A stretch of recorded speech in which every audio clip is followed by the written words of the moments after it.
I took the drive the same way I always had, past the pine line that Caroline used to love, through the winding roads that smelled like summer even in spring. The lake always appeared the same way suddenly and all at once, shimmering like it had been waiting for me. The house sat just behind it, tucked like a quiet thought. I built it the year after I turned 55. Caroline picked the porch design, said it should feel like a welcome before the welcome. For 3 years now, since the cancer took her, I came here to remember what peace used to feel like. This time, peace wasn't what I found. Their voices reached me before the tires settled on the gravel. Laughter, the glassy clink of drinks. It took me a second to realize they were coming from the porch. I turned off the engine, not in anger yet, but in disbelief. Daniel was in my chair, the one Caroline bought for me after my retirement. Reclined, one ankle resting over the other knee, glass in hand like a man who'd been given something. Claire sat beside him, tucked too neatly into the corner cushion like she was posing for a lifestyle magazine. Her hand fluttered around the rim of her wine glass, rings catching the sun. And then there were the Monroes, Claire's parents, seated on my bench like they'd earned it. Franklin looked up, gave me the kind of nod a country club manager gives a valet. Celeste didn't even blink. I stepped out of the car and took my time walking up. I wanted to believe I was wrong, that maybe they'd just arrived, that they hadn't taken the key from Daniel's pocket without asking. But the blanket over Claire's lap was mine. The glassware was Caroline's favorite set. The bottle of wine resting in the cooler, a 2008 vintage I'd been saving for something that mattered. My stomach pulled tight, but my feet kept moving. Daniel didn't stand. He looked at me with the ease of a man already committed to a decision. "It's theirs now, Dad," he said. "You're not allowed inside." I blinked once. I didn't ask him to repeat it. I just let it sit there, full and ugly. The porch creaked under my shoes as I stepped up. Claire didn't move. Franklin crossed his legs. Celeste adjusted her shawl like she was settling in for a performance. "I beg your pardon?" I asked, calm. Daniel shrugged. "Claire's parents need the space. It's closer to town, easier for them to manage. You barely use the place." It made sense. Made sense to whom? "To all of us," Claire said, not bothering to look at me. "It's just sitting here, Richard, collecting dust and memories. My parents can give it life again." The sun reflected off the lake behind them. Caroline used to say that hour before sunset made the water look like glass melting into gold. It was her favorite time to sit on the porch. She'd bring out tea. We'd talk about nothing, just air and light and stillness. That memory twisted now, bent beneath the sound of Franklin chuckling like a man with a fresh deal on a stolen car. "I see," I said, voice steady. "Do you?" Daniel asked. "Because we're trying to do what's best for everyone." I looked at him, really looked, at the way his collar was open just enough to show his new watch, at the way he spoke to me like I was a stubborn client, not a father. Somewhere between his wedding and this porch, my son had learned to speak like a man who thought ownership came from suggestion. "I drove 2 hours," I said. "I'd like to come inside." Claire leaned closer to Daniel. "Not today. We've got dinner plans," Daniel added. "You'd just be in the way." I looked at each of them in turn. None of them looked back. I could have made a scene, raised my voice, claimed the deed. But something inside me went quiet instead. Not weak, focused, sharp, like steel cooling in water. I gave them one more look, one more moment to remember. Then I smiled, just slightly. The kind of smile Caroline once said I made when I was figuring out how to build something no one could take apart. "Enjoy your evening," I said. "All of you." I turned, walked back to the car. As I closed the door, I could hear Franklin asking about the wine again, Claire laughing. They didn't even watch me drive away. But I wasn't angry. Not yet, just patient. And I knew, in my bones, they would never forget this day. I took the drive the same way I always had, past the pine line that Caroline used to love, through the winding roads that smelled like summer even in spring. The lake always appeared the same way suddenly and all at once, shimmering like it had been waiting for me. The house sat just behind it, tucked like a quiet thought. I built it the year after I turned 55. Caroline picked the porch design, said it should feel like a welcome before the welcome. For 3 years now, since the cancer took her, I came here to remember what peace used to feel like. This time, peace wasn't what I found. Their voices reached me before the tires settled on the gravel. Laughter, the glassy clink of drinks. It took me a second to realize they were coming from the porch. I turned off the engine. Not in anger yet, but in disbelief. Daniel was in my chair, the one Caroline bought for me after my retirement. Reclined, one ankle resting over the other knee, glass in hand like a man who'd been given something. Claire sat beside him, tucked too neatly into the corner cushion like she was posing for a lifestyle magazine. Her hand fluttered around the rim of her wine glass, rings catching the sun. And then there were the Monroes, Claire's parents, seated on my bench like they'd earned it. Franklin looked up, gave me the kind of nod a country club manager gives a valet. Celeste didn't even blink. I stepped out of the car and took my time walking up. I wanted to believe I was wrong, that maybe they'd just arrived, that they hadn't taken the key from Daniel's pocket without asking. But the blanket over Claire's lap was mine. The glassware was Caroline's favorite set. The bottle of wine resting in the cooler, a 2008 vintage. I'd been saving for something that mattered. My stomach pulled tight, but my feet kept moving. Daniel didn't stand. He looked at me with the ease of a man already committed to a decision. "It's theirs now, Dad," he said. "You're not allowed inside." I blinked once. I didn't ask him to repeat it. I just let it sit there, full and ugly. The porch creaked under my shoes as I stepped up. Claire didn't move. Franklin crossed his legs. Celeste adjusted her shawl like she was settling in for a performance. "I beg your pardon?" I asked, calm. Daniel shrugged. "Claire's parents need the space. It's closer to town, easier for them to manage. You barely use the place." It made sense. Made sense to whom? "To all of us," Claire said, not bothering to look at me. "It's just sitting here, Richard, collecting dust and memories. My parents can give it life again." The sun reflected off the lake behind them. Caroline used to say that hour before sunset made the water look like glass melting into gold. It was her favorite time to sit on the porch. She'd bring out tea. We'd talk about nothing, just air and light and stillness. That memory twisted now, bent beneath the sound of Franklin chuckling like a man with a fresh deal on a stolen car. "I see," I said, voice steady. "Do you?" Daniel asked. "Because we're trying to do what's best for everyone." I looked at him, really looked. At the way his collar was open, just enough to show his new watch. At the way he spoke to me like I was a stubborn client, not a father. Somewhere between his wedding and this porch, my son had learned to speak like a man who thought ownership came from suggestion. "I drove 2 hours," I said. "I'd like to come inside." Claire leaned closer to Daniel. "Not today. We've got dinner plans," Daniel added. "You'd just be in the way." I looked at each of them in turn. None of them looked back. I could have made a scene, raised my voice, claimed the deed, but something inside me went quiet instead.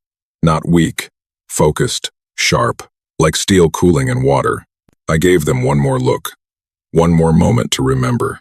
Then I smiled, just slightly.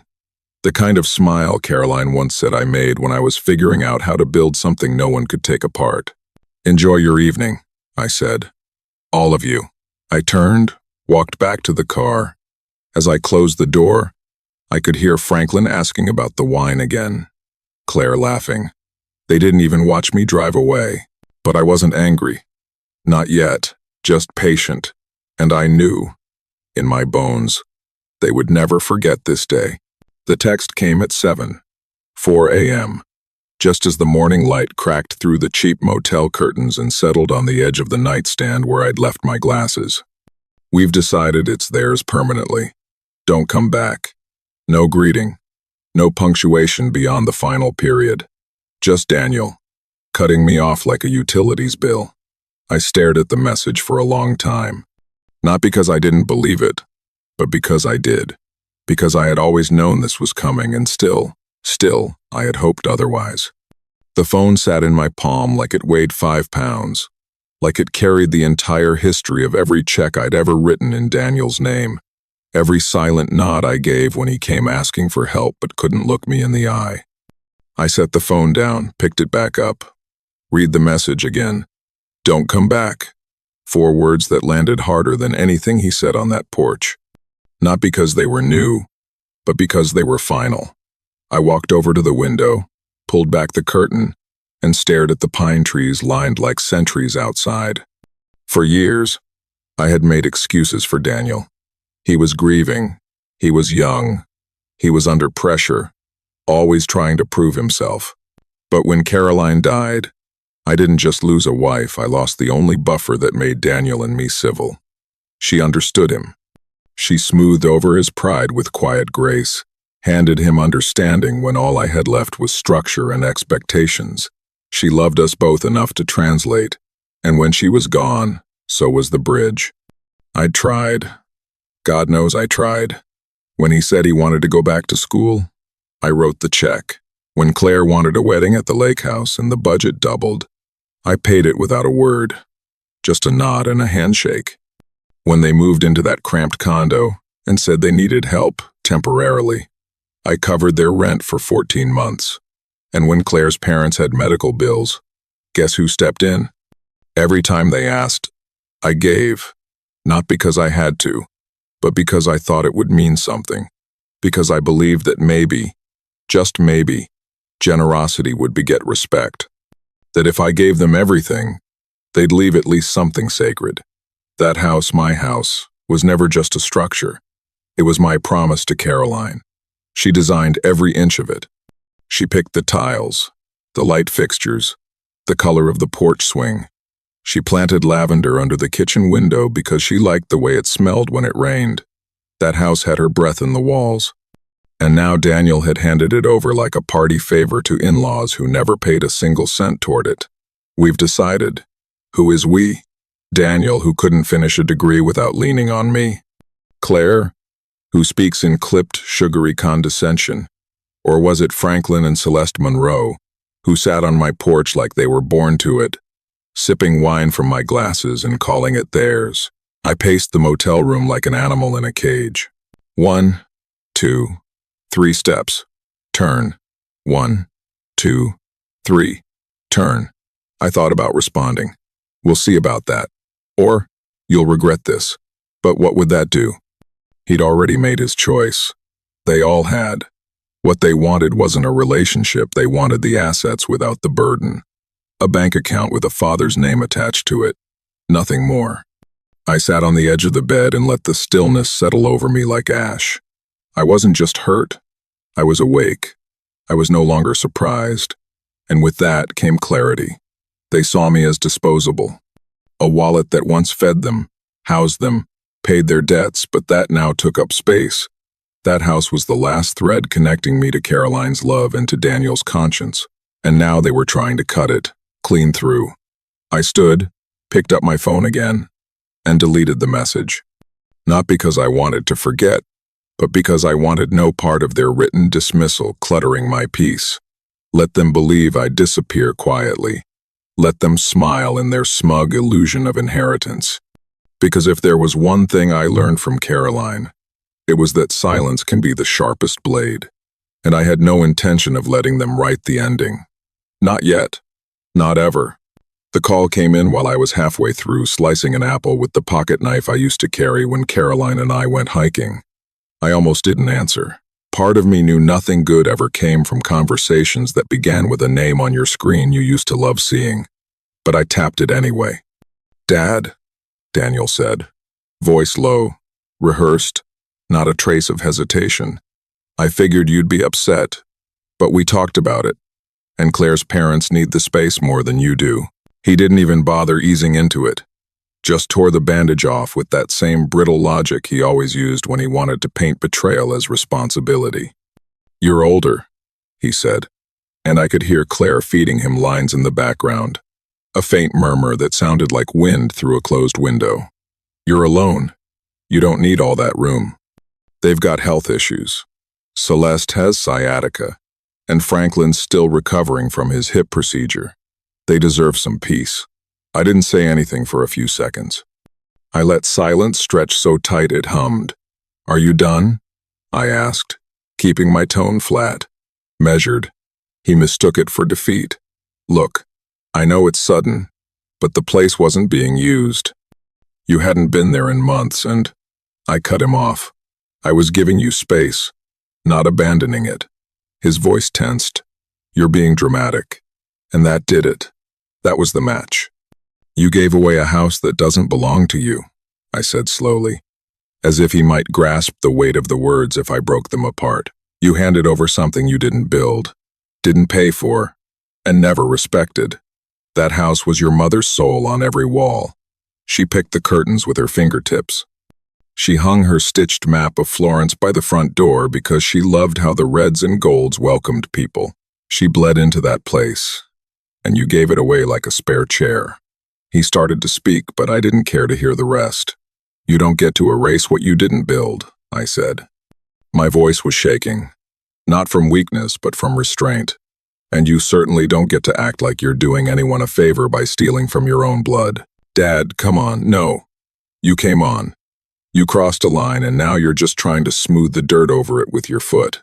He went quiet, just breathing on the other end.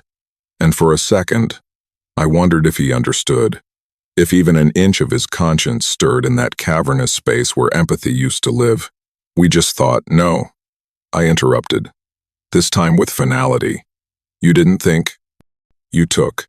I looked at my reflection in the motel mirror, the sliver of gray at my temple, the crease above my brow that Caroline used to kiss when I was angry. She'd be livid. She'd be surgical in how she handled this. But I was not her. I didn't believe in letting pain simmer. I let him hang there for a breath, maybe two. Then I said the last thing I had to say. "Daniel, I am not your storage unit. I am not your forgotten corner. And I will not be your afterthought." And then, without waiting for the guilt or the pleading or the justifications I knew were coming, I pressed end. My thumb hovered over the red button for a second, long enough to feel the weight of doing what he never expected me to do. I ended the call first, and in that moment, I took back something he hadn't realized he'd stolen. Authority, dignity, direction. The air in the motel felt different afterward. Lighter, colder, like I'd opened a window that had been sealed shut for years. I set the phone down and stared at it.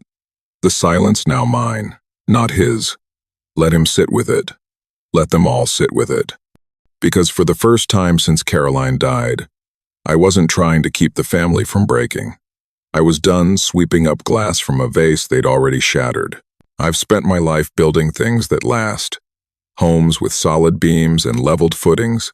Spaces designed to hold more than furniture designed to hold trust. So when I sat down with a yellow legal pad and a pilot pen, it wasn't for sentiment. It was for strategy. I didn't rage. I didn't drink. I didn't even call a friend. I sat at the corner desk in the motel lobby, the one no one ever uses, and began drafting what I would come to call my blueprint for revenge. Like any project, it needed phases. I labeled the top, options. Then beneath that I started drawing.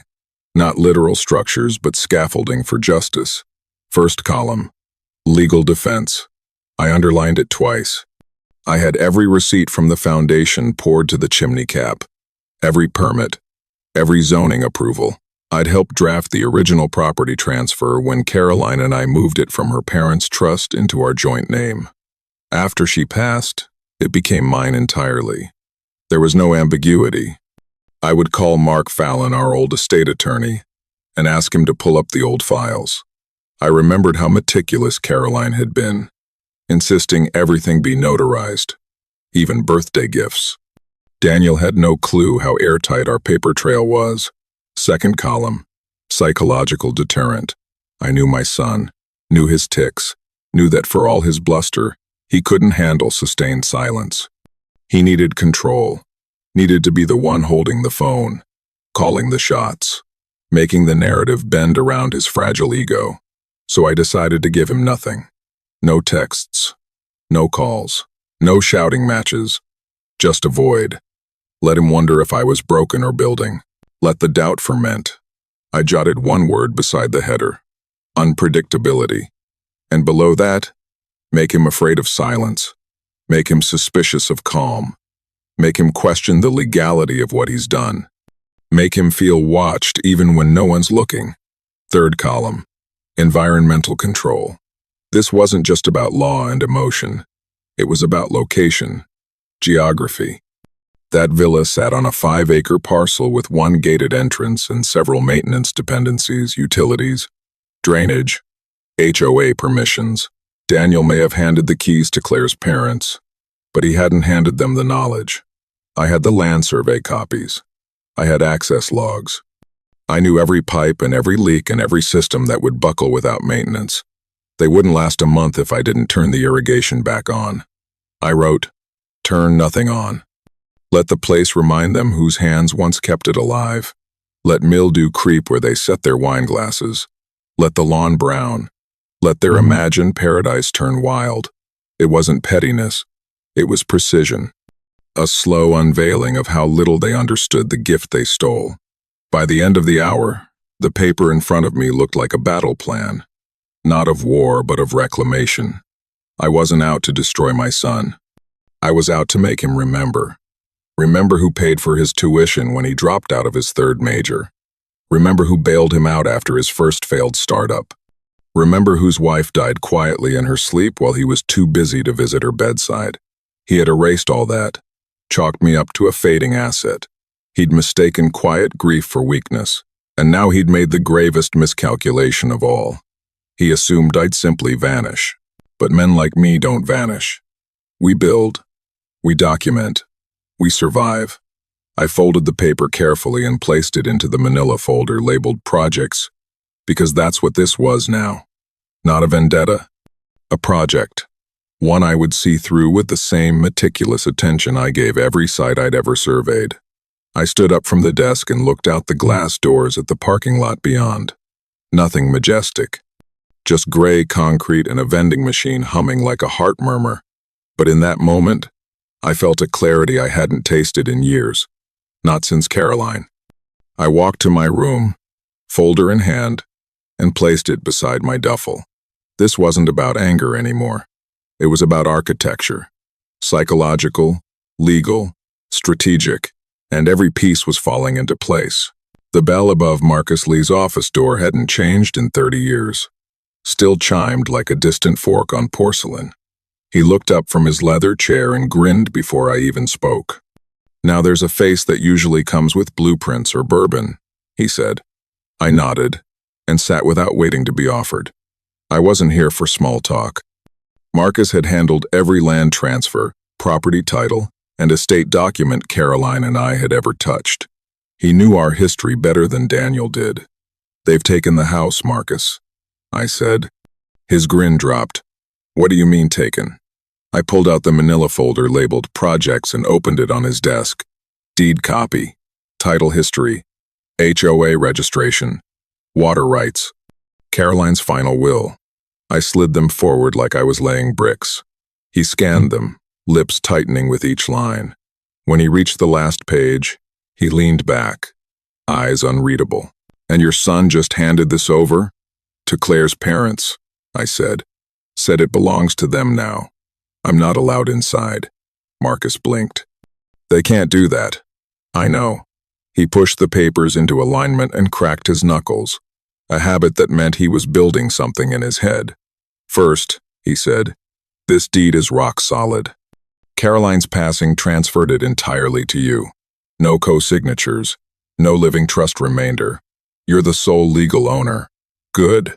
Second, you never signed any transfer of title. There's no power of attorney, no rental agreement, nothing they could use in court to claim adverse possession." I nodded slowly. I knew this, but I needed it said out loud. "Third," he continued, "you still pay the property taxes. You pay the utilities. You hold all liability. That means they're not just trespassing. They're squatting. And if they've changed the locks?" "They have." "Then we file for unlawful detainer and forcible entry. It'll take a few weeks, but they'll be served. The sheriff will remove them physically if it comes to that." He paused. "Do you want it to come to that?" I looked at him then. not just as a lawyer, but as a man who'd known me before I had gray in my beard. I don't want war, I said. I want permanence. I want something that can't be twisted or talked away when I'm not around to defend it. Marcus sat quietly for a moment, then nodded. Then we won't just evict. We reinforce. He began outlining the plan. First, we'd file a motion for immediate injunction, stopping them from using, renting, or altering the property. Then we'd register a preservation order on all structures and possessions inside, particularly those that belonged to Caroline. Her quilts, her piano, even her herb garden markers, every item documented and frozen from claim. Marcus would notify the county clerk's office of a potential title fraud to prevent any false transfers. We'd install a secondary gate at the access road, legally backed as a perimeter security measure. We'd move utility accounts to a lock code system requiring my biometric verification. He'd even draft a cease and desist letter with photographic evidence of my ownership displayed on a public-facing portal for neighbors and law enforcement. We won't just build a case, he said. We'll build a wall. Legally speaking, you'll be unshakable. I signed the paperwork with hands that didn't tremble, not because I wasn't angry, but because this wasn't anger anymore. It was design. Intentional, layered, defensible. As I slid the final document back toward Marcus, he looked at me with something close to pride. You're still the builder, Richard, he said. They forgot that. I stood and nodded. Let them forget. I'll remind them with permanence.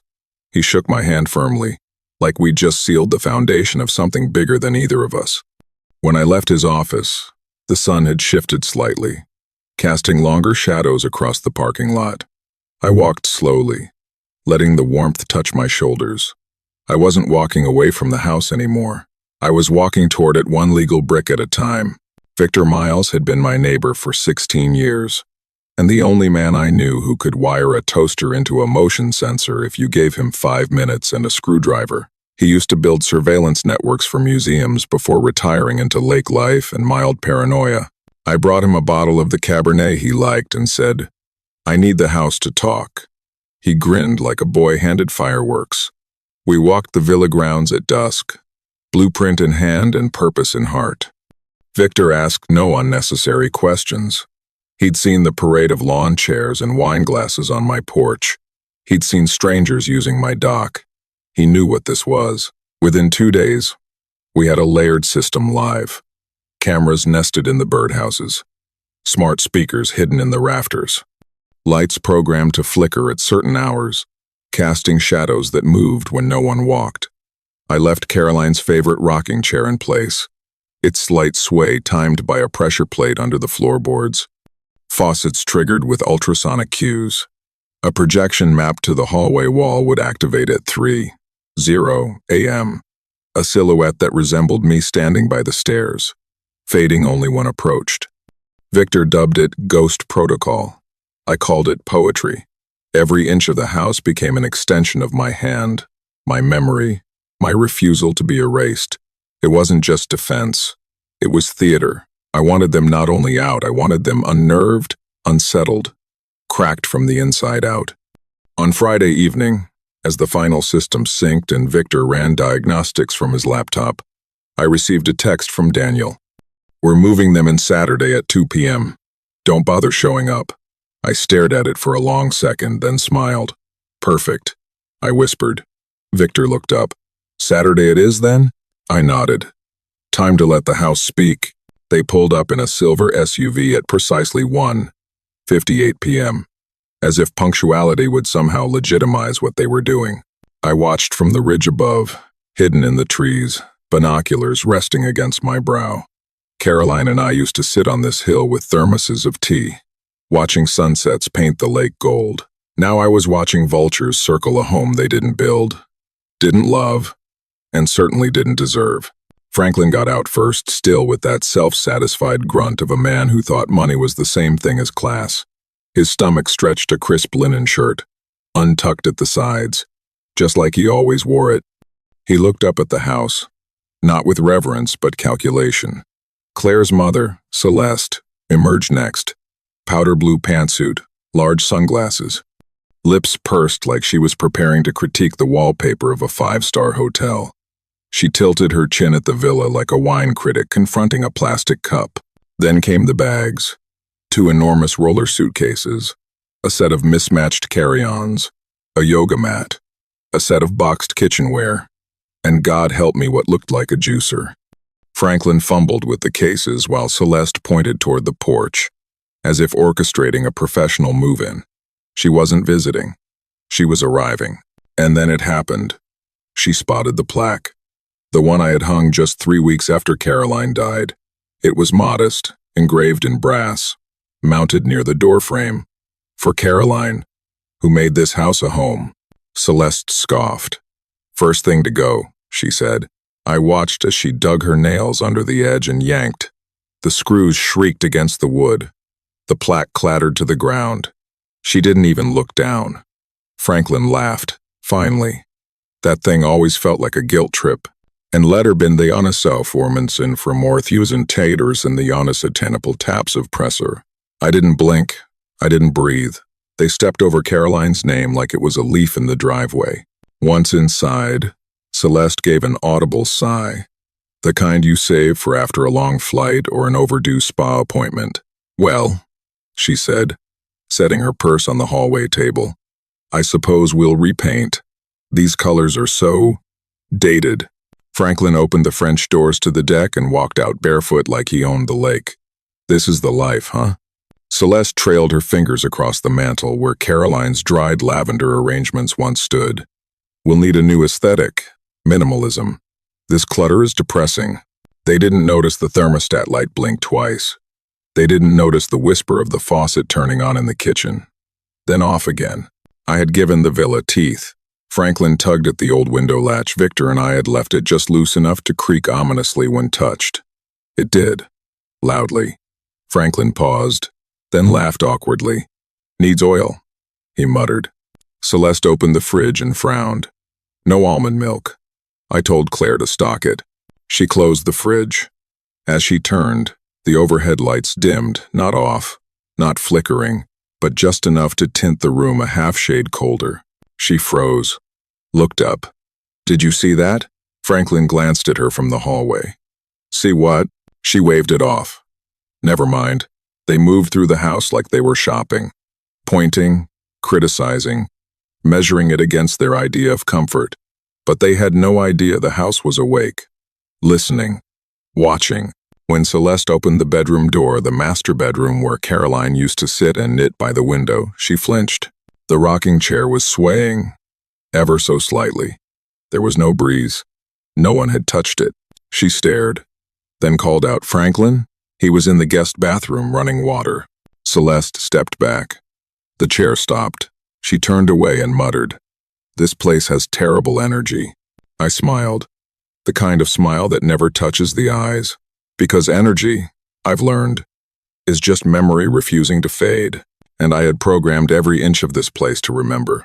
Welcome home, I thought. You're not guests. You're intruders. And the house knows the difference. I waited until just past 2 a.m. It's the hour when silence feels absolute. The lake still is a pane of black glass, and every sound has teeth. I sat in my truck on a bluff across the water, tablet in hand, eyes locked on the live security feeds.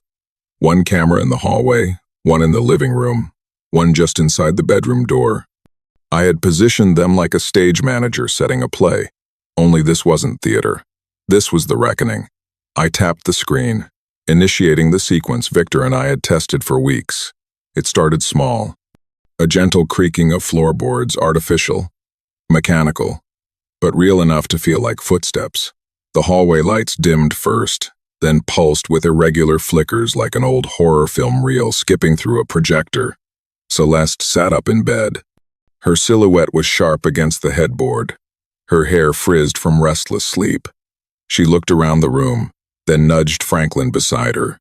He didn't stir, but I watched as Daniel, sleeping in the guest room alone, rolled over, his brow furrowing even in slumber.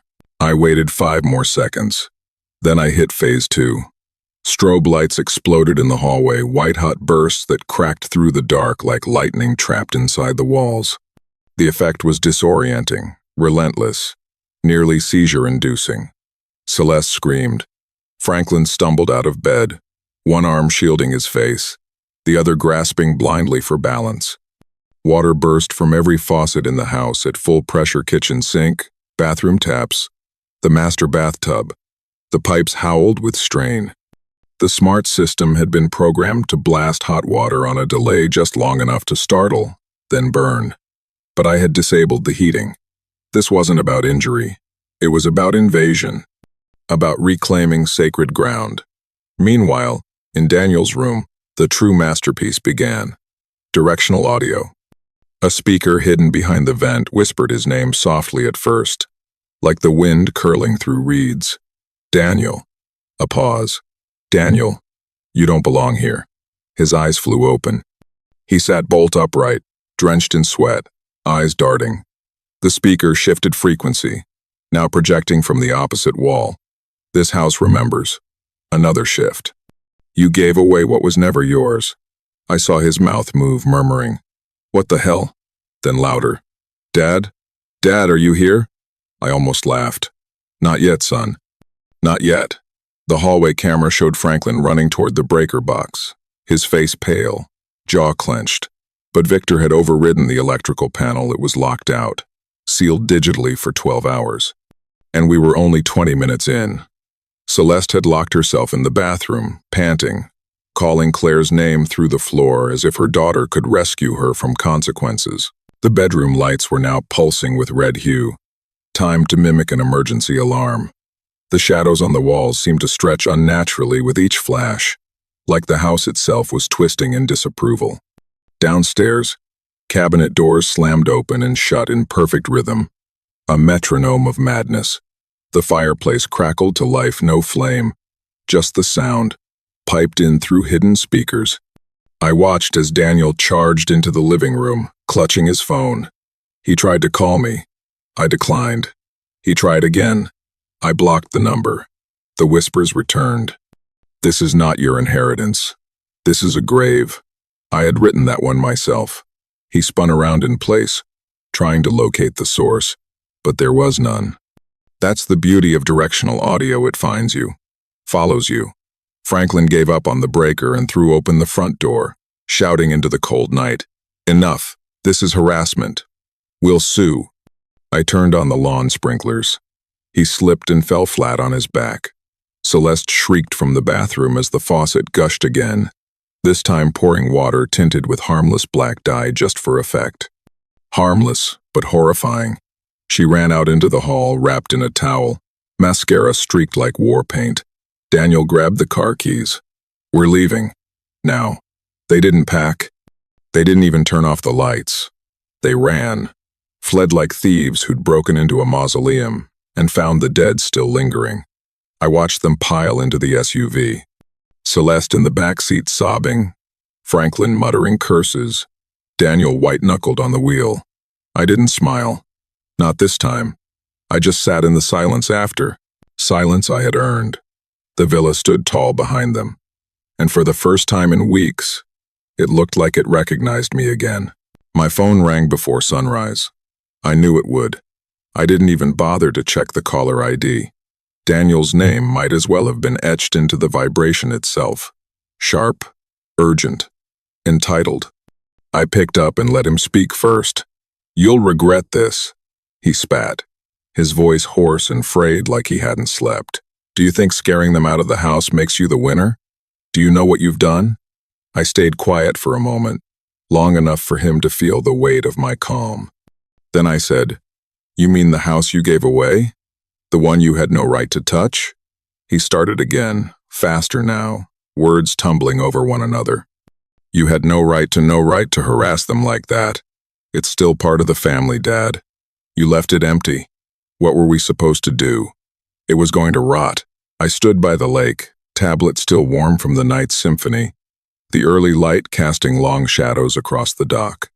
"You don't own what you tried to steal," I said slowly, each word measured like a brick being laid, "and you certainly don't get to claim I abandoned it just because I didn't invite you to play king. It's elder abuse," he shouted. "You're manipulating things. controlling everything like you always do. You've always wanted to pull the strings and watch us dance. But this time, you've gone too far. I'm calling lawyers. We'll sue. I let the silence stretch again. He hated that. Daniel thrived on immediate resistance, on yelling matches that made him feel like an equal. I wouldn't give him that anymore. Go ahead, I said finally. Sue, I'd love to see how you plan to explain transferring a property that wasn't yours to give, squatting in it with guests, disabling locks, and destroying heirlooms. Do you want to start with Celeste tearing down Caroline's plaque, or with you texting me to stay away from my own deeded property? He stammered, then switched tactics. You can't just scare people and think it's over. Franklin slipped on your lawn. Celeste thinks she saw ghosts. You're unhinged. I almost smiled. Almost. I didn't scare anyone, I said. The house did. Maybe you should have respected it instead of treating it like a foreclosure auction. He went quiet. I could feel him recalibrating, the gears in his head grinding to find another lever to pull. You're going to die alone in that house, he said finally. You'll get old, bitter, and paranoid, and no one will be around to help. I looked at the water. Still, peaceful. I've already been alone, I said, and bitterness didn't make me install those systems. Betrayal did. He hung up, not with a bang, but a defeated click. I stood there a few minutes longer, letting the breeze off the lake fill the space where his voice had been. Then I walked back to the villa, my villa, and unlocked the front door with a fingerprint and a quiet chime. The smell of damp towels and disrupted dust lingered in the air, but it was my air again. I checked the cameras. All clean. No sign of them returning. I called Marcus. He answered before the first ring finished. They're rattled, I told him. Daniel says he's bringing in lawyers. Let him, Marcus replied smoothly. We've got timestamps, deed copies, and the security footage shows no physical harm, only an intelligent system reacting to unauthorized occupancy. You're protected. Ironclad. I nodded to myself, reassured but not surprised. Let's file the restraining order this week, I said, and update the inheritance clause. Daniel and Claire are out. Already drafted, he said. You'll have it by noon. I ended the call and stood in the center of the house, slowly turning to take it all in. The framed photos. The scuffed floorboard Caroline always tripped on. The swing on the back porch that still creaked in the wind. They called it empty. They called me selfish. But this house was never about possessions. It was memory, promise, and permanence. And now, finally, protection. The pen felt heavier than usual. Not because of its weight, but because of the finality it carried. I signed each page slowly, letting the ink dry as if each second granted me more control over what was already inevitable. Across from me sat the director of Veterans Rest Initiative, a composed woman named Leona Barrett, whose handshake was firm and respectful, not performative. The villa, my villa, Caroline's haven, the one Daniel tried to hijack, would soon be out of reach for anyone who viewed it as a conquest. I transferred full ownership to the initiative in my wife's name, Caroline Hale Sanctuary. The paperwork read, not a sale, not a lease. A complete donation, irrevocable and permanent, with one clause: I retained honorary lifetime access, not out of sentimentality, but because some memories still needed tending.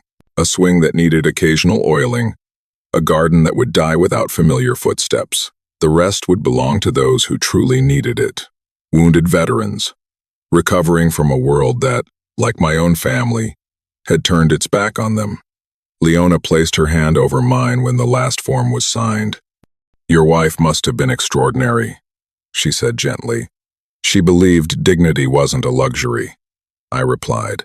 She'd rather this place serve the forgotten than house the entitled. News spread faster than I anticipated. The initiative's media team put out a tasteful press release, and within 24 hours, my phone was a buzzing mosaic of unknown numbers, voicemails, and requests. Retired architect donates $1 million lakefront property to veterans group. The headlines read, some called me generous, Others called me mysterious. A few just said what needed saying. Justice in real estate form. The photos were respectful, one of me with Leona at the lake's edge, another of the villa bathed in morning light, a bronze plaque already installed near the porch reading, "In memory of Caroline Hale. For peace, for purpose." I didn't care about the attention, but I welcomed the timing, because by then, Daniel had already tried to worm his way back in. He'd heard nothing for weeks. No responses to his passive-aggressive texts, his paper-thin apologies, his veiled threats about reconciliation for the sake of the family. He must have thought I was licking my wounds. Instead, I was locking every door he thought he'd inherited. The morning the article broke, he called 3 times. I let them go to voicemail. On the 4th, I answered. "You gave it away?" he shouted. "You gave away the villa?" I said nothing. I wanted him to say it again. To some charity, some war shelter. He continued, incredulous. "Dad, are you out of your mind? That place is worth over $2 million. What were you thinking?" "I was thinking," I said calmly, "that you don't get to erase a legacy and call it progress. And you certainly don't get to spend inheritance before a man is in his grave." "But we're family," he snapped. "Families fight, they clash, they make mistakes, but they don't punish each other with this level of spite. That house was meant to stay in the family." "No," I corrected him. "It was meant to stay with people who remember how it was built, brick by brick, tear by tear, not those who lounge in it like Airbnb royalty." "Claire's parents were temporary," he said, grasping now. "It wasn't permanent. We were going to talk about it, figure it out as a family." "You texted me not to come back," I interrupted. "You called me selfish for leaving it empty. You desecrated your mother's things and let Celeste tear down a memorial plaque. You weren't building a family legacy. You were trying to flip a memory into convenience." He went silent. I imagined his face jaw tight, eyes darting, the same expression he used to make when caught with his hand in a cookie jar as a boy. Only now, the jar was made of stone and history. "What am I supposed to tell Claire?" he finally said. "Tell her the free ride's over," I said. "Tell her to decorate her own home. And if that's too hard, maybe she should marry into someone else's." I hung up, not out of cruelty but finality. There are lines even blood shouldn't cross. This was mine. Later that week, I returned to the villa, the sanctuary, for a quiet dinner with Leona and a few early residents. One of the veterans, a young man named Theo with a prosthetic leg and sharp wit, asked if I'd designed the lake house myself. "With my wife," I said. "She handled the soul. I just laid the bricks." He nodded and raised his glass of lemonade. "To Caroline," he said.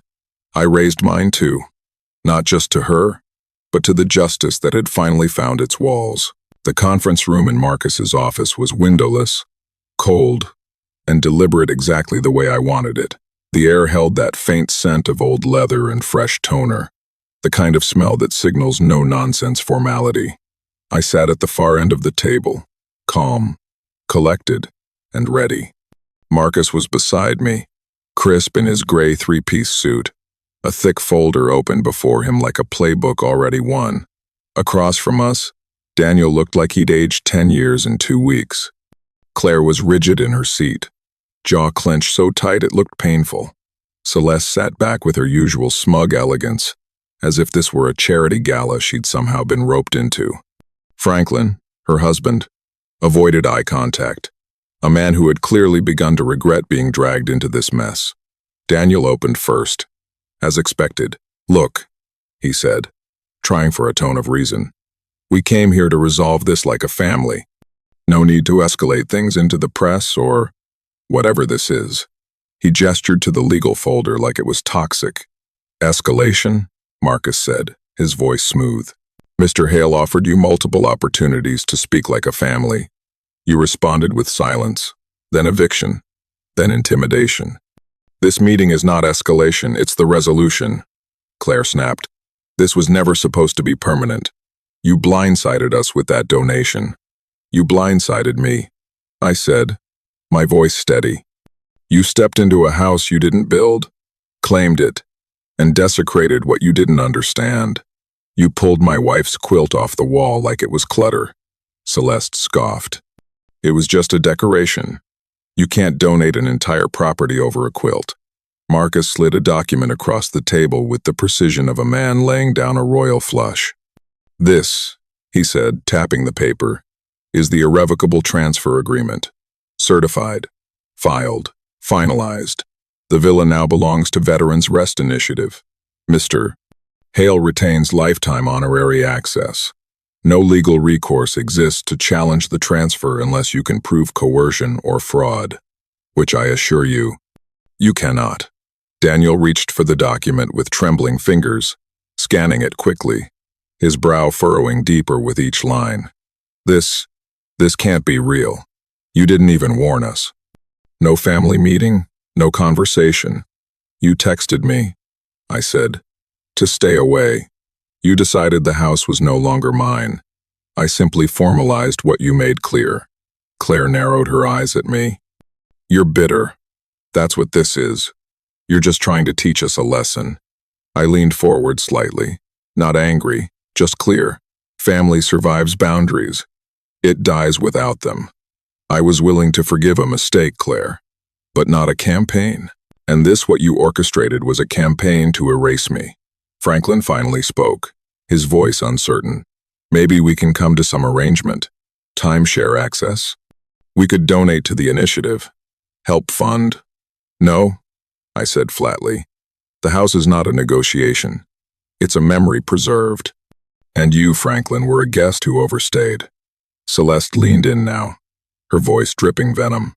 You're a lonely old man playing soldier with charity groups. This was your way of lashing out. And mark my words, we'll find a way around this. This isn't over. I looked at her with the calm only age and justice can grant. Legally, I said, nodding to Marcus, who closed the folder with a final click. It is. The silence that followed was delicious. Not loud or dramatic, just a heavy, undeniable knowing. Claire stood up first, brushing imaginary lint off her dress like she needed to reset her control. Daniel followed, hesitating for a second like he wanted to say something else, but whatever words were left had no footing now. Not here. Not anymore. Celeste stormed out, heels clacking against the tile like applause for her own exit. Franklin muttered an apology to no one in particular and trailed behind. When the door shut, Marcus turned to me. That went smoother than expected. Because the power was never in shouting, I said. It was always in the silence that follows. I stood, steady and light. Thank you, Marcus. For being the scalpel when everyone else brought axes. He smiled. You taught me that clarity cuts deeper than noise. I walked out into the lobby where the receptionist gave me a small nod of admiration. Outside, the sky was just beginning to turn gold with late afternoon sun. And for the first time in months, I wasn't walking away from something. I was walking into peace. The lake was quiet that morning. Not silent, no. Nature never really is, but quiet in the way that mattered. The kind of quiet that doesn't beg for attention but offers it. The sun hung low over the water, casting those long golden streaks across the waves like brushstrokes, and I stood there, alone, watching them shift and shimmer. A new plaque had been placed just beneath the pergola where Caroline used to sit and read aloud from her poetry books. In memory of Caroline Hale, a place for healing. The letters were carved into bronze, not fancy, not flashy, just enduring. I traced them with my finger, feeling the cool metal under my touch, and for the first time since the storm began, I felt something close to stillness. The Veterans Rest Initiative had done a beautiful job. They didn't gut the villa. They preserved it, enhanced it, made it whole again, not for show, not for profit, but for purpose. Rooms once filled with ghosts of entitlement now held the quiet breath of reflection. And Caroline, her quilts, her recipes, her music remained, carefully preserved, not as heirlooms to fight over, but as invitations to peace. I sat in her favorite chair on the porch, the one Daniel once said made the house feel stuck in the past, and let the breeze move through me like a memory returning home. That's when I heard the footsteps. Hesitant, slower than I remembered. I didn't turn around. I already knew. Daniel. He stood a few feet behind me for a long while, maybe gathering words, maybe courage. When he finally stepped forward, his voice was smaller than I'd ever heard it. I saw the segment on the news, about the donation, the veterans, the healing center. I nodded once, still watching the lake. They're doing good work, I said. Your mother would have liked that. He shifted. I came alone. Claire doesn't know I'm here. Smart woman, I muttered, not unkindly. He let out a breath. Dad, I was wrong. All of it. The house, the way I spoke to you, the assumptions we made. Claire, she thought we were helping, that you were lonely, that giving them the house was some kind of relief. I see now how blind we were. I finally looked at him then. Not as my son, not as the man who had tried to write me out of my own story, but as someone standing on the edge of a lesson, unsure whether to jump or retreat. You weren't blind, I said. You looked away? That's different. He lowered his gaze. I don't expect forgiveness. I just wanted to say it. I nodded again. Then let me say this. Call me when you can enter a room without looking for an angle. His face twisted, not angry, not ashamed, just raw. That's fair. He looked around the villa one last time, his eyes lingering on the plaque. She'd be proud of you, you know. I'd like to think so, I said. He left soon after, didn't linger, didn't beg, and that, oddly enough, was the first honest thing I'd seen from him in years. I waited until the sound of his car disappeared before heading back to the lake.